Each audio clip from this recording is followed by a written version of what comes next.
పితా పుత్ర పవిత్రాత్మ నామమున ఆమేన్. ఈరోజు దేవుని వాగ్దానం. ప్రభు, నేను నీకు మొరపెట్టుచున్నాను, నీవు నన్ను అవమానమున ముంచకుము. దుష్టులే అవమానమునకు గురియగుదురుగాక. వారు మృతలోకము చేరి తమ నోరు మూసుకొందురుగాక.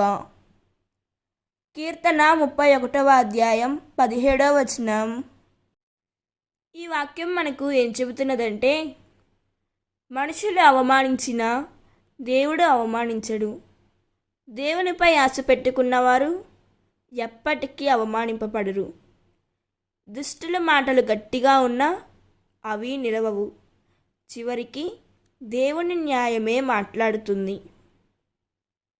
దేవుడు ఈ వాక్యం వింటున్న ప్రతి ఒక్కరిని దీవించునుగాక. ప్రార్థన. ప్రభువా, మనుషుల మాటల చేత నేను కృంగిపోకుండానట్లు చేయుము తండ్రి. నీ మీద ఉంచిన నా విశ్వాసాన్ని కాపాడుము యేసయ్యా.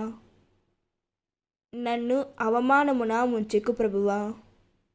నీ న్యాయం నా పక్షముగా నిలువునుగాక. ఆమేన్.